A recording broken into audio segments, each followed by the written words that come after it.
Qué bueno es que podamos estar otra vez juntos, adorando a Dios y bendiciendo su nombre.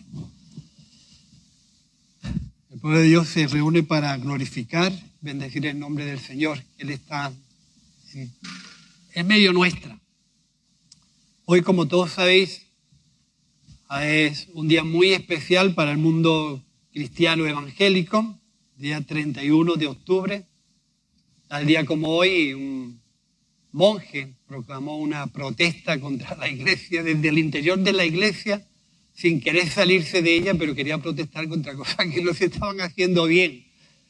Y entonces cuenta la historia que, me imagino que si os metéis en internet, ya tenéis una avanzadilla con la revista esta que os han entregado al principio. Si metéis en internet, pues vais a encontrar una mayor información y mucho más completa que todo lo que yo pueda decir en favor o en contra de la reforma. Pero dice que él, en un viaje que hizo a Roma, se sintió muy molesto con cosas que él vio allí y entonces volvió a Alemania y protestó contra todo lo que se estaba haciendo mal. La reforma en aquel tiempo pues supuso un avance importante para toda la sociedad cultural, sobre todo porque la gran mayoría de la gente no sabía leer.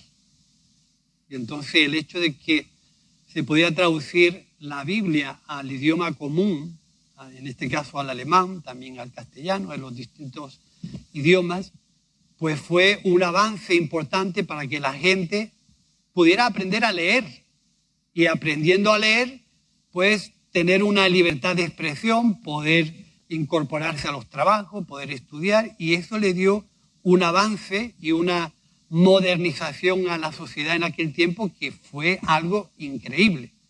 Todo el mundo pues sumó ventaja y se benefició de aprender a leer, porque para no alargarme mucho con este tema, la gran parte de la cultura estaba dentro de los conventos, que era donde se aprendía a leer y a traducir los libros a mano.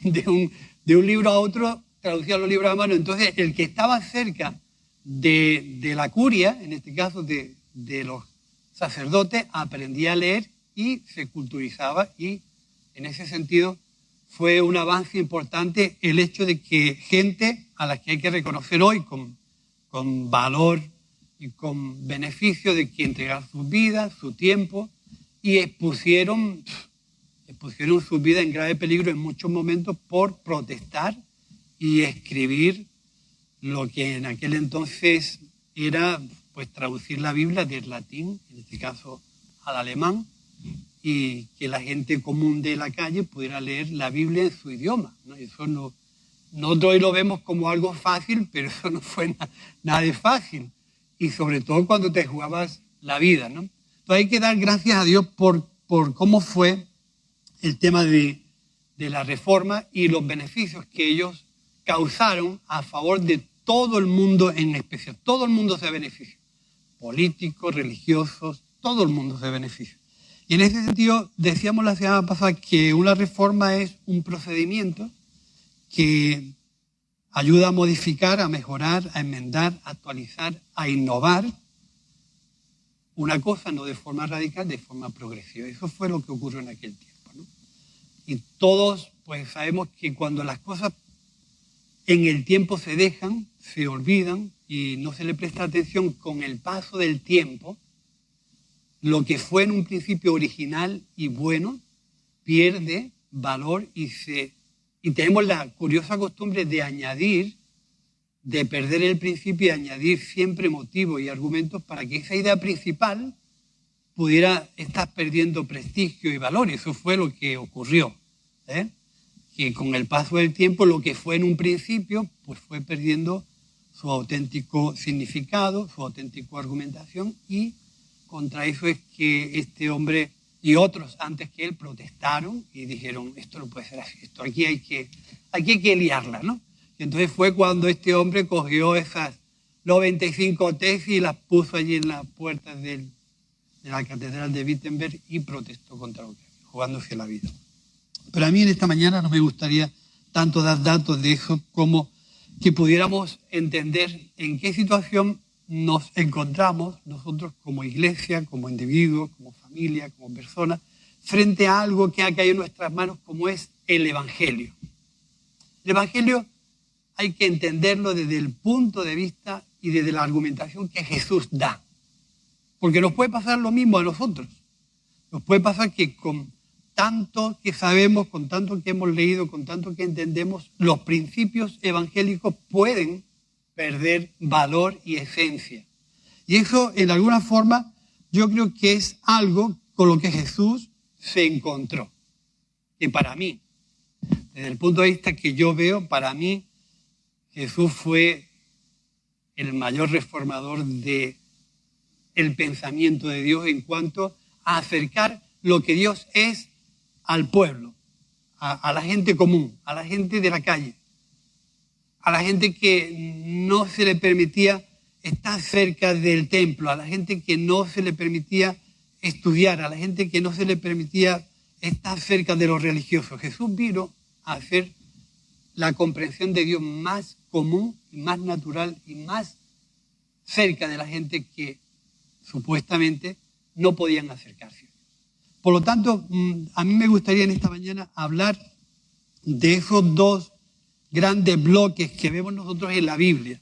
Nosotros, pues todos sabemos que la Biblia está dividida en dos grandes bloques, queramos o no, pero aunque es un bloque común, que es el pensamiento de Dios que está entendido de una forma en el Antiguo Testamento y de una forma en el Nuevo.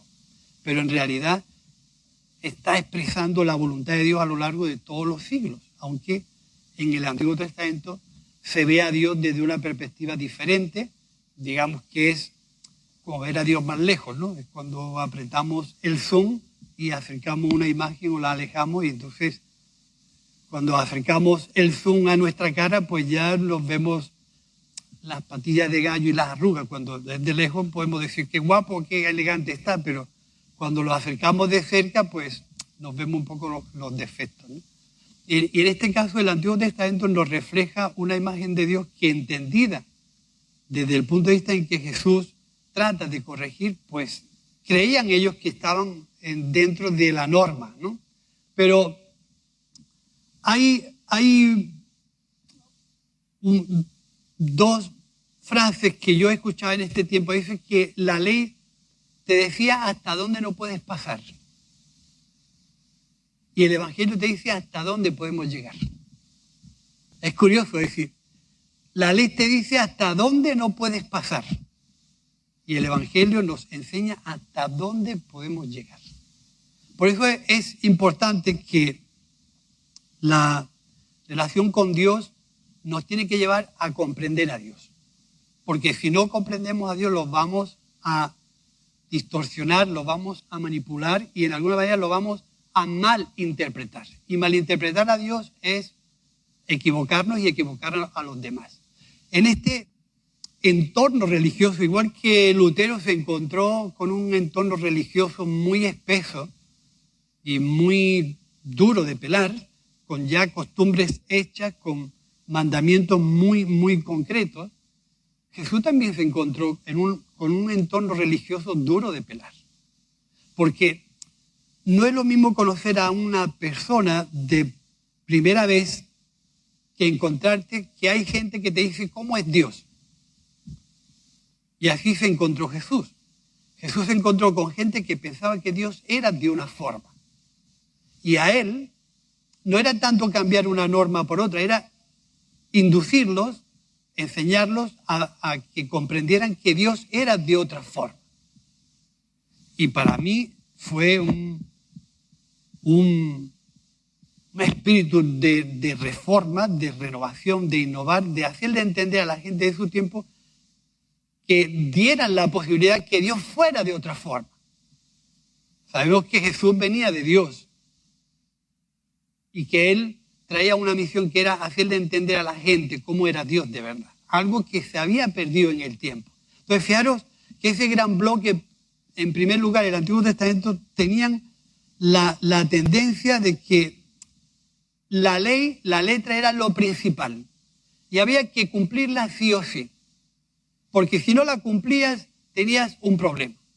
Que tu conciencia te acusaba o te beneficiaba en la medida que tú hacías o errabas un asunto, ¿no? Es decir, la ley estaba expresada en normas y en mandamientos.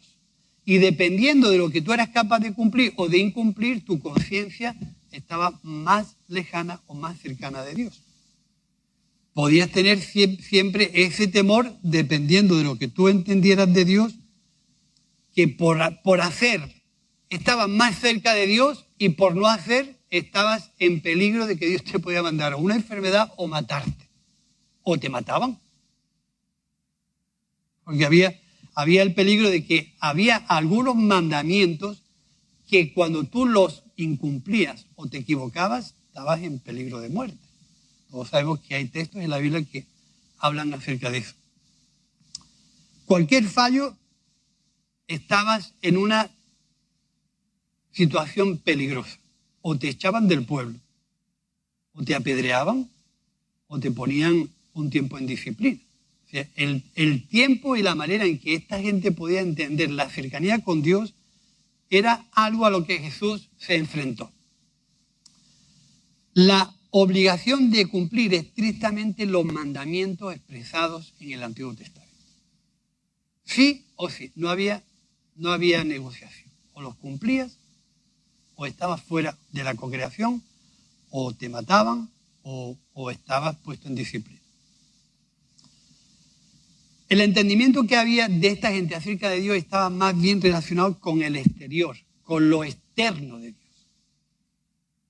Algo que nos iba a perjudicar y les perjudicaba a la hora de entender quién era Dios.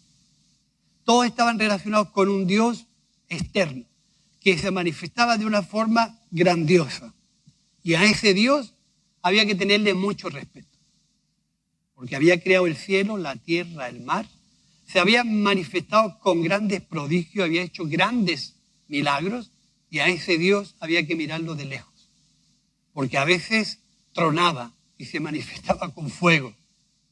Entonces, no sé si nosotros estaríamos en la misma condición que esta gente. Cuando alguien se manifiesta con esa fuerza, con ese poder y con esa autoridad, bueno, pues había que estar un poco lejos, ¿no? De tal forma que si había a alguien que sacrificar, que se acerque Moisés, habla tú con ellos, porque nosotros no queremos acercar. No sea que nos acerquemos y nos muramos.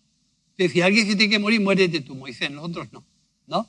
Pues fíjate el miedo que les tenían. Es decir, era un temor y un pánico a veces excesivo porque estaban tratando con alguien al que no habían visto nunca, no sabían qué imagen tenía, solamente se manifestaba con poder.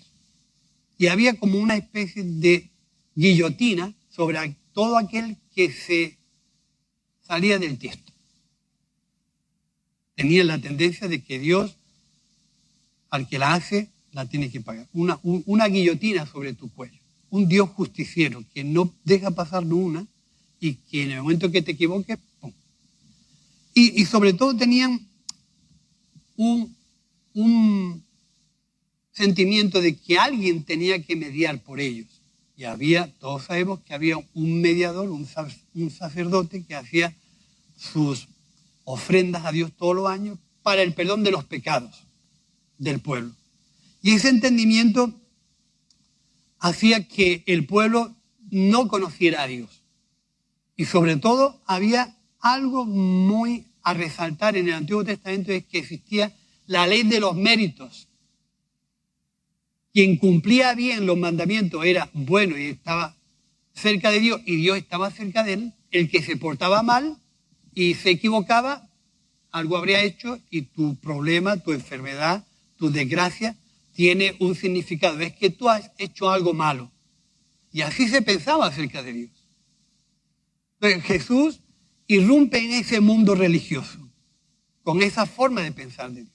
Y no le es fácil cambiar la forma de pensar que esta gente tenía acerca de Dios por una forma de pensar de un Dios más cercano, más amoroso, más fraternal. No era fácil eso. Porque es decir, oye, tú tienes una imagen de Dios equivocada. Le estaba diciendo en cierta forma eso. Porque ahí en el Sermón del Monte encontramos en los capítulos 5, 6 y 7 de Mateo, encontramos una frase que se repite en varias ocasiones con el mismo sentido. oísteis que fue dicho, habéis oído que os han dicho, habéis oído de los antiguos que fue dicho, pero yo os digo.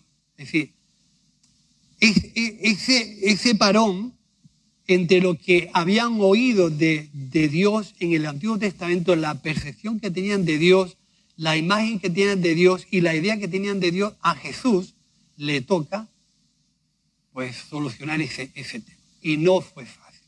Oíste que los antiguos os dijeron que tenéis que pensar de esta forma, pero yo os digo. Y esa manera de entender a Dios y de comprender a Dios, quien se hacía discípulo de Jesús y se mantenía en sus enseñanzas, era el único que era capaz de entender a Dios. Por lo tanto, hay una diferencia entre el primer bloque del Antiguo Testamento en entender a Dios desde ese enfoque y escuchar a Jesús y hacer sus enseñanzas nuestras para comprender a Dios. ¿Cómo siente Dios? ¿Cómo desea Dios? ¿Cómo anhela Dios? ¿Y qué piensa Dios? Y eso a Jesús no le fue fácil. Decir, oísteis de los antiguos que fue dicho, pero yo os digo.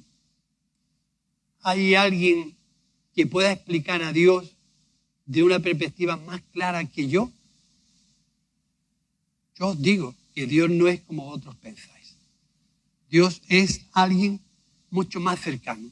Y es ahí donde el pueblo evangélico, los que tenemos nuestra fe depositada en Dios, tenemos que llegar a esa comprensión de Dios. No lo podemos mantener en un ideal, en unos argumentos religiosos que mantienen nuestras conciencias y ya está, sino que tenemos que profundizar en la comprensión de Dios. Más que un cambio de mandamientos y de normas, Jesús quería cambiar los corazones, para que la gente pudiera entender que Dios no era de la forma que ellos pensaban. Mirad, Jesús en cierta ocasión dice que aquellos que lo entienden, aquellos que lo comprenden, van a llegar de verdad y verdaderamente a ser libres.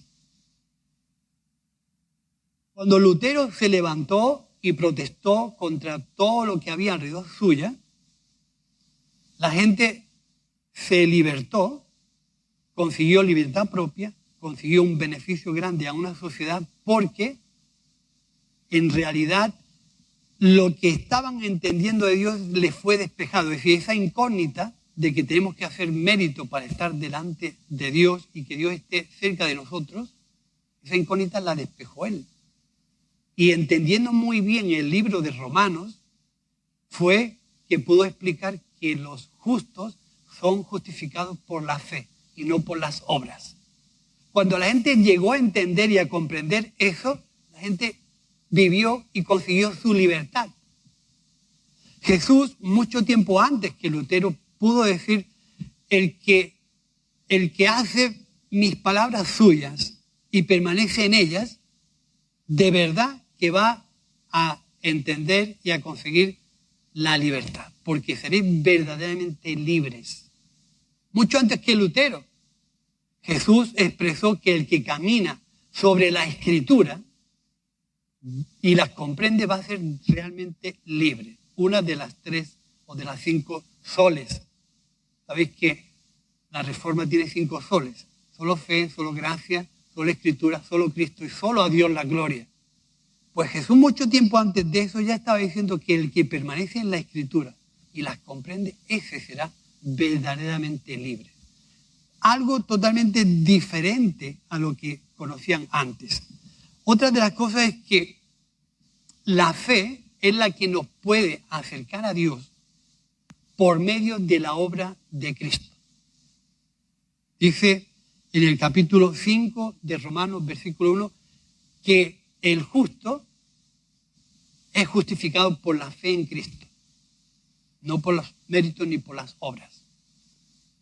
Otra de las soles, la fe. Solo por la fe el justo se salvará. Algo que estaba totalmente opuesto al conocimiento de Dios en el bloque primero. Solamente aquel que hace mérito estará cerca de Dios y Dios estará cerca de él y se podrá encontrar en paz con Dios.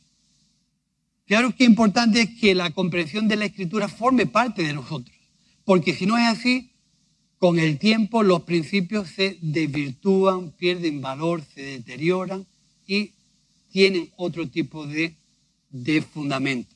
Jesús vino en un momento idóneo, donde no había más remedio que aclarar el pensamiento de Dios. Había que acercar a la gente del pueblo a Dios. Había que acercar a la gente pobre a Dios. Había que acercar a los necesitados a Dios. Y el sistema que había no se lo permitía. Porque nadie podía entrar al templo siendo un jorobado, siendo un leproso, siendo una prostituta. Nadie podía entrar al templo así. Y en alguna forma Jesús salió del templo y fue a buscar a aquellos que estaban perdidos, que no podían entrar al templo. Esa era la gran reforma de Jesús. Acercar a Dios al pueblo. Acercar a Dios al necesitado. Acercar a Dios al que no tenía posibilidad de tener relación con Dios o con el ambiente religioso. Así que ese somos justificados por la fe, eso fue un mazazo directamente a aquellos que entendían que había que hacer mérito para estar cerca de Dios. Y como veremos más adelante, descubrir que la salvación es por méritos de Dios, porque es un don inmerecido, como leía Elías al principio. Somos salvos por gracia, porque así Dios lo ha decidido. No tenemos oportunidad ni tenemos años para vivir, para acumular méritos para que Dios nos pueda dar su gracia y su perdón. Por muchas vidas y muchos años que viva. La salvación es por gracia. Otra de las soles. Por gracia. Solo por la gracia de Dios nosotros estamos salvos y nuestros pecados han sido perdonados. Fijaros qué importante es comprender a Dios. Dentro de que somos parte del pueblo de Dios y nos hemos acercado a Dios por medio de la fe, el cristiano tiene que descubrir algo importante. Cómo en su confianza a Dios debemos descubrir lo que es andar esa segunda milla. Algo que era contrario al bloque que estábamos hablando al principio. En el primer bloque se estaba acostumbrado a hacer exclusivamente lo que se decía. Haz esto y ya está. Esa era su primera milla. La primera milla era la obligación de hacer lo permitido, no hacer más nada. Y era algo que en aquel tiempo los romanos utilizaban para humillar a los judíos. Los judíos terminaban su jornada de trabajo, algunos se aprovechaban de eso y hacían que ese hombre llevara una milla de manera obligatoria sus arrendos y sus trabajos. Y era un sistema para humillar a la gente. Así que era la parte obligatoria, pero la segunda milla era la milla voluntaria, donde no hay límites, donde lo decido yo. O sea, a veces entre la primera parte y la segunda tenemos que descubrir que aquello que a mí me obliga a hacer, lo permitido y nada más, me limita. Si yo me limito solamente a hacer lo que me obligan a hacer, eso en sí mismo me limita. Pero si entendemos el perdón de nuestros pecados por la fe, si entendemos que la gracia de Cristo es un don inmerecido, y lo vemos en algunas parábolas como el hijo pródigo y los viñadores, donde el Señor paga a todos por igual, aunque hayan trabajado distintas horas. Y eso es gracia, eso es un don inmerecido. Algunos no se merecieron ganar lo que cobraron los de final de la noche. Eso es gracia, eso es un don inmerecido. El hijo pródigo es un don inmerecido de la gracia de Dios. Habiéndose portado mal, pues el padre tuvo gracia con él. A veces nosotros, cuando entendemos que esa gracia ha sido el deseo de Dios de beneficiarnos, que nos ha permitido acercarnos a Él por la fe, que nos ha dotado de las Escrituras para que podamos entender el consejo, cómo dirigirnos y cómo llevar nuestra vida en orden delante de Dios, por lo que la Escritura nos aconseja. Estamos en ese peldaño de hago lo que literalmente tengo que hacer o hay ese cambio en mi corazón, esa transformación interna en mi corazón que me lleva a andar lo que nadie me obliga, lo que nadie me pide. Claro que importante es eso. Para cuando nosotros de verdad entendamos la gracia de Dios y seamos capaces de andar la segunda milla, la que nadie nos pide, la que nadie nos obliga, la que nadie ve, eso es conversión a Cristo, no a un ideal, no a una serie de normas, no a unos ritos eclesiásticos, no a un ritual religioso. Nos entregamos de manera voluntaria a Cristo, de tal manera que nuestra vida hace lo que nadie nos pide, lo que nadie nos exige, lo que nadie ve. Eso es conversión a Cristo. Y eso es lo que realmente Cristo trató de enseñar. Fijaros, descubrir el servicio por medio de la voluntariedad es uno de nuestros grandes retos dentro de nuestra conversión a Cristo. Descubrir el servicio de la voluntariedad. Lo hago porque mi vida está entregada a Cristo. Y por eso nace el deseo de servicio. En realidad, muchas veces cuando acudimos a este tipo de argumentos en los que estamos celebrando la reforma evangélica, hay frases de este hombre que nos tienen que dejar a nosotros, si no asombrados, pero sí un poco en el despertar. Mi vida está sujeta a la palabra de Dios. Y fuera de aquí yo no me quiero mover. Y si esto me cuesta la vida, me cuesta la vida, pero yo me sujeto al consejo de Dios. Y eso fue lo que afirmó la vida de este hombre frente a las grandes dificultades con las que se tuvo que enfrentar. ¿A qué nos enfrentamos nosotros? Pues entender que Jesús no vino a anular lo que había de antes. Dice en Mateo, yo no he venido a abogar la ley ni a anularla, he venido a cumplirla. He venido a que tengáis por medio de mí la capacidad de ampliar lo que conocíais con respecto a la letra. Yo voy a enseñar lo que corresponde conforme al Espíritu. Es decir, vaya a tener una sensación en vuestro interior que eso que estaba escrito se va a hacer más grande. Y vaya a tener la posibilidad y la capacidad de completar lo que no entendéis por medio de vuestra conversión. Así que si nosotros tenemos que aprender algo importante en todo esto que estamos comentando, es que Jesús vino a hacer una reforma y una revolución en cuanto al pensamiento de Dios. Y digo, dando dignidad a las personas. ¿Sabéis que había personas dignas y personas indignas? Pero todo eso lo provocaba un concepto religioso, no Dios. Sabía que había personas más cercanas y personas más lejanas, pero todo lo producía el concepto que yo tengo de Dios. Jesús quería romper con todo eso. Quería enseñarnos por encima de todo que nuestra conversión a Cristo no podía tener límites. Nuestra conversión a Cristo no puede tener límites. La gracia y el Evangelio nos enseña hasta dónde podemos llegar. Sin límites. Sin límites para el perdón. ¿Oísteis qué fue dicho? ¿Cuántas veces tengo que perdonar a mi hermano? Tenemos un límite, 7 veces. Más de 7, la octava, ¡pau!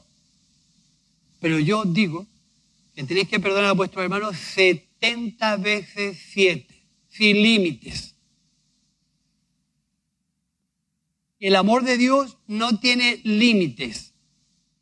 El perdón no tiene límites. Eso hay que aprenderlo y comprenderlo. Eso literalmente no se puede entender. ¿Oísteis que fue dicho que tenéis que medio tolerar a vuestros enemigos? No dice eso el texto. Tenéis que aprender a amar a vuestros enemigos. Eso era revolucionario. Porque eso natural y humanamente es imposible. a no ser que el amor de Dios está en ti. Que Cristo, en otras palabras, que Cristo forme parte de ti y te dé la capacidad de hacer cosas sin límites, para nosotros limitadas, para el amor de Dios en nosotros no tiene límites. Y eso hay que aprenderlo y comprenderlo, porque Cristo habita en nosotros. Donde el amor al prójimo es nuestra prioridad. Por encima de cualquier otra cosa, el amor a las personas es lo prioritario para Dios. Otro concepto que chocaba literalmente con la forma de pensar que esta gente tenía. Y Jesús choca con fiestas, choca con celebraciones, choca con forma de pensar. Hoy tus discípulos han cogido espigas en sábado, esto es malo. Hoy te has atrevido a sanar un enfermo en sábado, eso es malo. Hoy te has relacionado con una mujer a solas, eso está mal. Todo ese tipo de historias no hacía falta cambiar unas cosas por otras, hacía falta tener a Cristo en tu corazón. Porque cuando el amor está en nuestro corazón no existen leyes, no existen normas, no existen mandamientos. Si el amor está, no hace falta decirte lo que tienes que hacer. Tú haces y vives conforme al amor. Entonces, frente a una cantidad de cosas, nosotros tenemos que descubrir el valor de la integración, el valor de la inclusividad, que era el verdadero sentido y la verdadera esencia del Evangelio. Cuando Jesús está en el templo frente a toda aquella gente y expresa lo que muchas veces hemos escuchado muchas veces: el Espíritu de Dios está sobre mí, porque me ha ungido para hacer este trabajo. El Espíritu de Dios está sobre mí porque me ha ungido para hacer este trabajo. Dar las buenas nuevas a los pobres. Dar las buenas nuevas a los pobres. Y como los pobres no pueden entrar aquí, porque la religión no se lo permite, yo salgo fuera a buscar lo perdido. Pero os invito a vosotros a que hagáis lo mismo. Ir por los cruces, ir por los caminos, ir por cualquier sitio. Y a todo el que os encontréis, traerlo a la mesa del Señor. Esa es la esencia del Evangelio. Jesús se enfrenta con que esa no era la manera de entender a Dios en aquel tiempo. Y hace una cantidad de expresiones que nunca las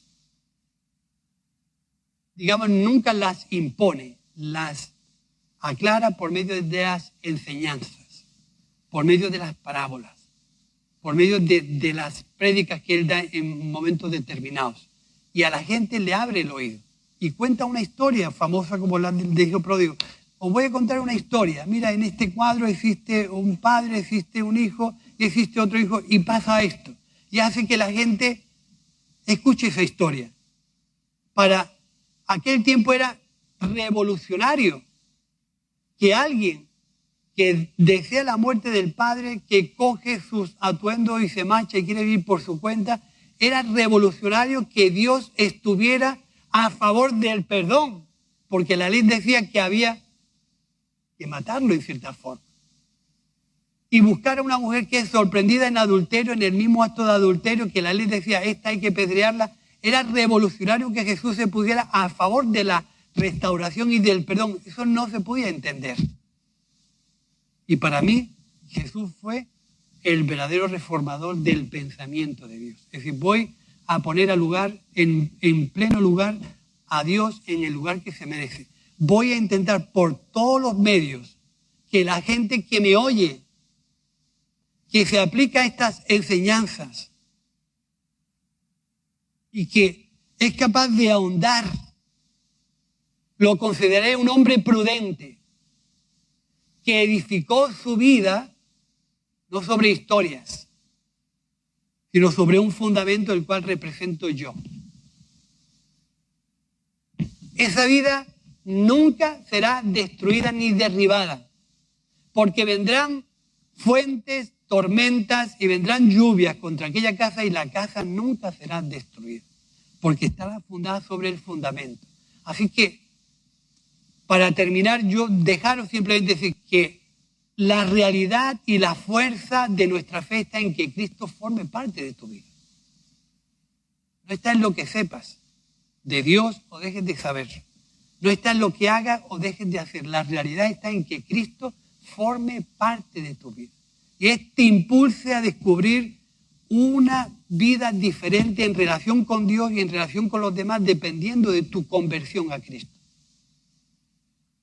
Porque la conversión a Cristo va a hacer que nosotros encontremos la verdadera esencia de nuestra fe, que es nuestro prójimo. Ni siquiera eres tú. Tú pasas a un segundo plano. Cuando nosotros nos convertimos a Cristo, tú, tu familia y tus problemas y tus prioridades pasan a un segundo plano. La prioridad es el prójimo. Y cuando nosotros atendemos la prioridad del prójimo antes que la nuestra, hay un argumento para eso. Poner primero el reino de Dios y su justicia. Y todo lo demás, dice todo, no dice algunos, dice todo lo demás será añadido. Así que los conceptos, los principios y los argumentos están bien claros y bien transparentes para que nosotros decidamos en qué bloque o de qué forma queremos entender a Dios. De una forma que se nos diga hasta dónde tengo que llegar o de una forma que se me diga de aquí no pasas. No me puedo situar en un bando o en otro. En uno me va a costar mucho trabajo porque voy a tener que estar continuamente justificando y dando cuenta de lo que soy capaz de hacer y de lo que no he hecho. En otro voy a depender exclusivamente de la gracia de Dios, haga lo que haga. Fíjate, haga lo que haga, voy a depender de la gracia de Dios. Porque cuando probamos de la gracia de Dios, esa conversión nos va a convertir en gente que no tengamos límites para servir, no tengamos límites para amar, no tengamos límites para perdonar y no tengamos límites para hacer todas las cosas que nadie nos pide. Va a ser una conversión integral en todo. Y no vamos a tener ningún tipo de problema de poder expresar el amor de Dios, que no depende de saber o no saber, depende de nuestra conversión a Cristo. Eso fue en realidad lo que quiso Jesús enseñar a aquella amalgama de pensamientos religiosos con los cuales mucha gente era imposible que se acercara a Dios, porque no podían cumplir ciertos requisitos. Nosotros, que hemos conocido la gracia de Dios por medio de Cristo, tenemos fácil. Porque si nosotros nos limitamos a lo escrito, lo tenemos fácil, pero a la vez muy difícil. Si nos limitamos a la gracia de Cristo, lo tenemos fácil y más fácil. Porque vamos a tener en nuestro interior un deseo ardiente de servicio. Un deseo ardiente de servicio. Y la realidad de nuestro trabajo para Dios se va a hacer mucho más fácil. El amor de Dios nos va a inundar de tal forma que nos haga fácil nuestro trabajo. La gracia de Dios nos va a hacer comprender lo que muchas veces es imposible de comprender si el amor de Dios no está en nosotros, si nuestra conversión no es una realidad. Y corremos el peligro que con el tiempo nuestra vida se convierta en una serie de argumentaciones religiosas y nada más. Cristo vino en contra de eso. Y le habló de una manera grande a Nicodemo, capítulo 3 del Evangelio de Juan. Y dijo algo que a lo mejor algunos de nosotros entendemos, no entendemos. El que no nazca de nuevo no puede entrar en el reino de Dios. Por lo tanto, esa reforma y esa cantidad de enseñanza que Jesús nos relata en los evangelios nos está pidiendo nacer de su enseñanza, nacer de sus argumentos, nacer de su palabra, permitir que el Espíritu de Dios esté en nosotros para que vivamos en esa novedad de vida, que en esa novedad de vida no hay límites, porque el Espíritu va para un lado o va por otro. Pero lo que nace de la carne, carne es. Pensamientos naturales, egoísmos, soberbia, mucha preponderancia. Lo que nace de la carne, carne es, pero lo que nace del espíritu, espíritu es. En realidad, la enseñanza de Jesús nos está indicando, le estaba indicando a aquella gente de una manera clara: tenéis que nacer de nuevo. Y en ese nacer de nuevo me tenéis que poner a mí en el centro de vuestra conversión. A mí y a mi enseñanza. Porque yo soy el que conoce a Dios y el que viene de Dios. Porque la ley fue dicha por medio de Moisés, pero la gracia y la verdad han venido por medio de Jesucristo. Y aunque nos cueste, esa es la puerta de entrada al reino de los cielos. Nuestra conversión con Cristo como prioridad en nuestra mente, en nuestro corazón, en nuestro diario vivir, en una comunión continua con Dios, para que nuestra conversión a Dios lleve como máxima prioridad a aquel que está enfrente, a los necesitados, a aquel que está desvalido y a aquel que está lejos de Dios. Ese es nuestro prójimo. Y que nos ponemos en pie y oramos.